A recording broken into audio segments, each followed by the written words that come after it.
Hello everyone, welcome back to another video, and today we're going to be playing Highway Blossoms, part 11, right? I think so. Yeah, so let's get onto it, I guess, because, yeah, interesting game. Beyond them, traffic mercifully lets up some. Not because there are fewer cars, there are more cars than rocks to be seen, but a lot of those are pulled off on the shoulder or cramped into parking lots. Nearly every inch of pavement that doesn't have a car on it has a person instead. Also, there are different trails and forks in the road, so not everyone is going to the same direction now. Being able to drive without having to take the brakes every couple seconds is a relief. A pickup truck towing a trailer pulls off the shoulder and head back onto the roadside took his spot. Putting it in park, I take a swig off stone cold coffee. Want to grab the pamphlets? We snagged a couple of brochures back at the diner. They don't have a lot of info, but they're starting point. Marina retrieves them and spreads out out on the table like puzzle pieces. God damn it! Along them is the journal. Its spine has lost all along, and the pages just flop around. So the journal says that it's buried between two things. Right, but something out of the way. Bring out the windshield and do the expanses beyond. There are a lot that could be considered out of the way. It has to be something memorable, or else he'd come back and have no idea where to go. And anything memorable is probably gonna be something popular, right? Exactly, yeah. She flips through some of the pamphlets. They're all the same information on the same landmarks, just with every slightly different pictures. She was about to toss one of them, but it catches my eye. Marina passes over the brochure. I turn to one of the inner pages that has only one picture and a long paragraph of text. I read out loud. One of the most famous landmarks in all of the park, Double Arch is a fan favorite, recognizable for its two elegant curves. Double Arch can be accessed via a short hike and is open to exploration. I hold up to the flyers to see so we can see the picture. It has two huge arcs of stone connected at one side, but otherwise perpendicular from each other. She snatches it out of my hands for a closer look, nearly cutting my fingers. Oh my god, you think it's between the two of these? Could be. That makes sense, right? You definitely remember how it looks, and it's kind of out of the way. The papers whiz past my face as Marina hurls them backwards and she points forward. Choo-choo, full steam ahead. Nice. I threw the RV back into drive and pull out of the road again. There are signs everywhere for Double Arch. We don't need the map that we got at the gate. We passed signs for other landmarks too. Some pretty weird names. There are the Paradise Elephants for one thing, which is the same direction as Ham Rock. There even a phallic sounding rock simply called the Oregon. All of those are down the exits we don't take. Instead, we soon end up in the back of yet another traffic jam. Marina stares out the window as we creep along. Where we right now is nearly indistinguishable from the highways we spent so much time on. There are a few arches around, but not distant enough to get any real attention. Inch by inch, we advance down the road until we finally come to a parking lot for a Double Arch. Arch, whatever. Only problem is it's totally full. Not just busy, but packed. Every single parking spot is taken, with a few cars jammed into empty space that are clearly not meant for that. Like lice, people swarm up and down the arch itself, visibly even from the road. At least this isn't off limits. Looks like everyone else had the same idea. Don't sound so glum. We can still go take a look. We can never find somewhere to park. Yeah, that is a pretty big if. The entire caravan passes by the parking lot. There are at least a dozen cars behind me too. Maybe half a mile up the road, we come across another lot. Up for a bit of walking? Yeah. I quickly take one of the remaining spaces. There are a few openings here. Looks like most people weren't willing to take a walk as Marina is. Some of the cars behind us pull in too. We opt to leave the metal ticket and other equipment in the RV for now. If we see anything that looks promising, we come back and grab it. The walk back up the Double Arch doesn't take too long. It's nice to be outdoors again. We stick together at the very edge of the road to avoid the stream of cars flowing towards us. Seems there are more than a dozen behind us after all. There's a short hike for a Double Arch parking to the arc itself. It's an easy one. We don't even have a break of sweat. Up close, it's obvious that there aren't many people here just to see the sights. Almost everyone's carrying a shovel or each other tool. There's a pair of park rangers watching. They don't seem to be intervening at all. They're just slouched against the wooden fence looking defeated. Can you imagine how big of celebrities we'd be if anyone here knew we found this shipwrecked treasure? I whisper as quietly as I can to Marina. Right? I was thinking about that earlier. I kind of wanted to show off, but that's probably not a good idea. Yeah. Like anyone would believe us anyway. But you don't want to have your face all over the New York Times as one of the girls who found the treasure? Being in the local newspaper is on my bucket list. Dream big, My Marina. friends from school would totally have a heart attack when they found out. But don't they always say to keep it a secret if you win the lottery? Yeah. Otherwise, people will never leave you alone. You'll get all sorts of messages from people you used to know or long-lost relatives. Mm-hmm. I have enough not lost relatives to deal with. Plus, I don't want to get kidnapped and held for ransom or something like that. Mm-hmm. What about you? No way. I'm just gonna quietly retreat into one of my 3 mansions when all this is over. Oh, you're only gonna buy 3? Yeah, gotta save the rest for my 14 new motorhomes after all. She giggles. Do I get to drive one of them? Why not? But you could buy your own, you know. No way! I'll just come bother you if I need. Oh, oops, I covered up. We've gotten as close to the Arcs as we possibly can. The mob of sweaty people is too thick for us to push our way through. There are dozens of people sweeping over the dusty ground with metal detectors. Hanging back around the edge, Marina's smile fades away quickly. Yeah, this is a bit of a mess. People jostle and push each other out of the way. It's hard to believe anyone is actually prospecting as much as they are just not to lose their spot. Maybe we should come back later? Nope. I don't know if it'll be better later, but maybe. I guess. Though if the treasure is here, I feel like someone would have found it by now. Yeah, just like back at Canyon de Chelly. You know, this must have been going on for a few days now. Yeah. All the enthusiasm she just had a minute ago when we were joking about around it and evaporated in the desert sun. A rock skips past my foot as she kicks it in the dirt. I poke her and she yelps in surprise. Now, I'm not saying we give up. I'm just saying we regroup and strategize. We can go see the rest of the park in the meantime. Didn't you say you've wanted to see this place for a while? Yeah, I guess. It's obvious that she's still bummed. There's nothing I can do about that. That sucks. Once we're back in the motorhome, we leave the busy main road ASAP and spend a while seeing the sights for our air-conditioned comfort. Marina's mood improved steadily throughout the day, counteracted only by growing hunger. As we pull back into Moab, we're both ravenous. Want to just heat up our leftovers? Guessing that's a no. I'm not ready for pancakes again yet. I need a day or maybe a week. It's a switch. How about that? Let me know if you see somewhere you want me to stop. Now that it's depressing evening, there aren't any more massive traffic jams through Moab. We can cruise those steady pace just like when we first got into Acres. Until I slam on the brakes. Oh no. You're kidding me. Who is it? Marina has been slouched but bolts upright at the sudden stop. What happened? Just a few feet ahead in the parking lot diner we ate in the morning is Maria's motorhome. Look at that. It's them. Yay! I point and Marina leans forward when she recognizes their RV. She grins. Shall we go see them? Hell no. What? No way. That's extra reason to avoid that place. But you want to eat more pancakes? I'm joking. But Amber, maybe we could see about teaming up for the treasure here or something. No. That'd never happen. Mariah would rather lose every time than have our help. Besides, it's not like... Please. God damn it. Already giving up in my head, I give Marina one last desperate look. Seriously? Yeah, even if we don't team up, it'd be nice to see them again. Not sure if nice is the word I'd use. Despite my muttering, I flick on my blinker and change lane, pulling into the parking lot yet again. Oh no.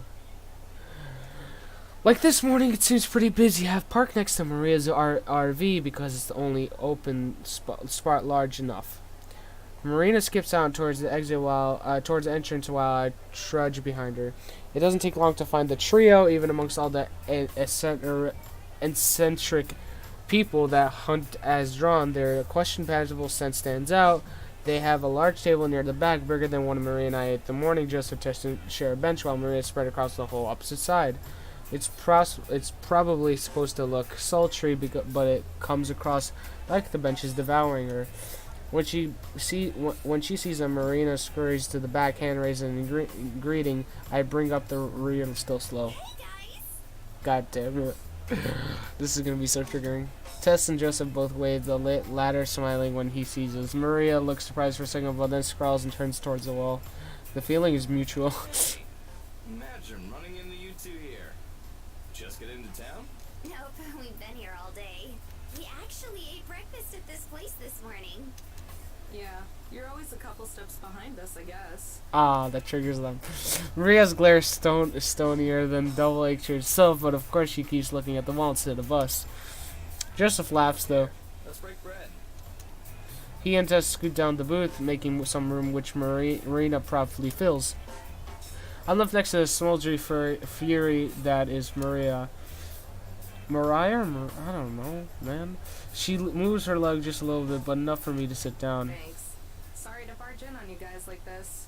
It's no problem. More the merrier. I hope you don't expect us to cover your bill. Groaning, Joe puts his hands over Tess's ear. Would you at least try not to be a pain in the ass between the hours of 5 p.m. and 6 in the morning? Oh, sorry, I caught him off. I forgot what he said. Is there history? Oh yeah. Would you at least try not to be a pain in the ass between the hours of 5 p.m. and 6 in the morning? It would make my life a lot easier. He uncovers his ears and gives us a blank look. She's right, though. There's no way we can afford that. We had to dine and dash for breakfast. So, what about you? How long have you been here? We got in around lunchtime. Spent forever and a half stuck in traffic, though. He sounds worn out. I wonder if Mariah ever lets him drive or makes him. Us too. We were gonna look around Double Arch, but it was too busy. Yeah, we took one look at it and just kept driving. Didn't even want to try it. Sis said anyone who bothered to get out was a You weren't supposed to hear that. I told you, this girl hears everything. Anyway, we were thinking about heading back this evening. See if it maybe cleared out some. We were gonna do that too. I was telling Amber that we should see if maybe you guys wanted to team up and we could look together. God damn it, Marina. She hates us, Mariah, so you can't really do. You see, Anna, it's the feelings mutual. The two of us look at each other. Seems all that we ever agree on is not sticking together. No offense to you, Joe. Just didn't wanna, you know. I trail out trying to think of an excuse that didn't want to deal with Mariah, which is the truth. But Joseph just laughs and waves it off. Nah, I get what you mean. Don't think Mariah would be too fond of splitting the goods either. Marina frowns but perks back up after just a second. Soon a waitress comes to take our order. Marina and I are careful to order meals on the smaller side, just sandwiches with fries. On the other hand, Mariah orders comes with a bunch of requirements as what can and can't be done on it. By the time she's so many substitutions, it actually hardly resembles the item described in the menu. So, I can tell you ladies that it's not at the Parade of Elephants, and Delicate Arch was a no-go too. Think we might try Skyline next. Good luck, I guess. I wonder how many of those the miner would have known about, though. Pretty sure this park wasn't founded till after the gold rush. Joseph shrugs. Amber knows a lot about these places. She's like an encyclopedia. Good job, Marina. I can feel my face flush like that always when she praises me. Not really. I just know bits and pieces. Still, something to be proud of. Aren't too many girls your age who care about anything that happened more than 5 years ago. It's really nothing special. I just spent a lot of time on the road when I was younger. That's so. I appreciate his leaving it as an open-ended question rather than prying. Marina looks at me eyes wide and probably to see if I'm about to cry or something. I try to be nonchalant. Yeah, until I was in middle school. My grandpa used to drive me all over the country. Sounds like a fun time. It was. He, Guess there's no point in hiding it, but plus Joseph has kind of disarming air to him, like he excludes calmness. passed away a little while ago. Still a little I tap my throat, hoping that gets my point across. It does, just nods. I'm sorry for your loss. I know how hard that can be. Thanks.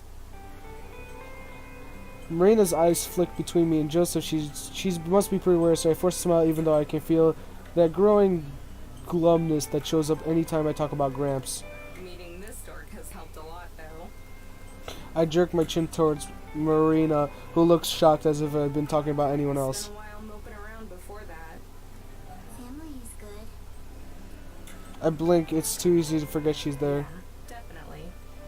I hadn't really thought of it, but Tess seems to be in a similar situation I was, growing up and on the go and all. I'm curious how it happened, but I won't ask, not my place. A far-off look seeps onto Joe's face. He stares out the window like he's gazing at something 100 yards away. Mariah glances up at him for a split second, if that. She even looks a little concerned, but then it goes back to the business as usual. She leers off over me and shoves herself back into the conversation. So what are you going to do? Huh? When all this is over? She gestures around. Dinner? No, dumbass, I meant the treasure hunt. Forget it. I don't actually care. Don't know yet. Mary and I have been kind of talking about that. She's gonna buy 3 mansions. Yeah, that. I'll have plenty of time to figure stuff out in my mansions. Three of us chuckle, but then the conversation trails off. Tess and Marina are working on coloring Tess's menu. From what I can see, it's different characters that the one in this morning. They look like they're a good team. Each of them work on a separate picture, but switch from time to time. So Marina will color the hair on one character, then Tess the clothes despite not talking at all. They don't ever get in the way of each other. Joseph also observes from above, smiling slightly. He usually is the one to play with Tess, so it'd be nice for her to have some company. On the other hand, it's like a jug of milk. Mariah's mood seems to be getting more and more sour. I don't even know what she's mad about this time. Maybe something before we showed up, or maybe it's because we showed up. You know what's cool? Like, Marina is like playing with Tess, so they're both like little kids. Well, Tess is a kid, but like, come on, Marina. Either way, she's out of view. Marina has every single detail of the wall, but she's been staring at the whole entire time. I'm not trying to make fun of Marina. I'm just saying she acts like a little character, like a little kid, which is a good character. No offense. Like, I'm just saying. She doesn't look up until our food arrives a bit later. It's a good thing we have a large table because there's still hardly any room left once all the plates are set down. My sandwich is too big, it takes 2 hands to hold it, and I have enough fries to sustain Ireland for the winter. Marina picks up the sandwich, all the ingredients pour out the back. She quickly gives up their reconstruct it and just uses a knife and a fork instead. Watching the other 3 eating is amusing too. Jessica chews with slow, measured bites, where Mariah attacks her meal like it owes her money. That's so. I'm just imagining that. Across from her, Tess is cutting up chicken tenders with surgical precision. Marina catches me staring and smiling at me covertly. Seems she noticed too. Mariah is the first to finish eating, obviously. I'm just a couple bites behind. That's embarrassing. She wipes her face with a napkin and finally looks at me. Where are you two staying? In our RV. It could be an instant question or it could be a trap. Around. We'll find a parking lot somewhere. You thieves are gonna have a late start then. I guess. Don't tell me you planned ahead and got a campsite. Don't be stupid. Of course not. Like, that's not what I meant. I scoff up as she backtracks to keep from insulting herself. What I mean is, there's no way they're gonna bother checking every single permit. There's too much going on right now. Just pick a nice spot out of the way, don't make trouble, and it'll be fine. Joe flatly stares at Mariah. Easier said than done. Good luck with that. I don't want to take the risk. Yep. Oh, on foot, if you're trespassing, get caught most of the time. They'll just get thrown out. You'll get thrown out. I don't want our license plate getting written down or something if we were to do what she suggests. Mariah shrugs. Yourself. Don't say I didn't never try to help you. Didn't ever. You ever camp here before, Amber? Sounded like you know the place. A long time ago. I don't remember a whole lot. Just good at remembering names, I guess. Useful skill to have. Yeah. Used to be before we'd go anywhere. Gramps and I would research the place we were going. History and stuff like that. You sure learned a lot of useful stuff from him, huh? Yep. Always wanted to make him proud. He used to say I was a real chip off the... My words catch in my throat, not because I'm emotional, but because I just realized something, remembered it rather. Mariah and Joe know it too. Mine and Mariah's eyes locked. She bolts up at my words. The other two look confused. We're leaving. Hey, perfect timing. That's awkward. Oh, it gets on his back. Mariah sprints for the door without paying, and I nearly yank Marina's arms out of the socket as we run to the egg. The other diners turn to watch her, but I barely notice them. Amber, what the heck? Her voice is shaky from being I jolted know around. where the treasure is. I yell it's from the expression. I yell behind me as I turn to look. I see the trio exit the diner close behind us, Joe carrying Tess on his back. Where it is. Yes, I say again to reassure myself. We reach the motorhome seconds after Mariah and her crew reaches theirs. I practically hurl Marina up into her spot, and before I leap into my own, not even bothering to buckle up, I hurry towards the road. I think we should leave it here. No? Yeah, let's leave it here. I hope you guys enjoyed. If you did, you guys hate me for leaving it here, but yeah, I hope you enjoyed. If you liked it, please leave a like, and if you didn't like it, don't leave a dislike, and yeah, and leave a comment. I don't know, whatever you want to do. Just don't dislike because it doesn't help any of us. Okay? Have a good day, big gay.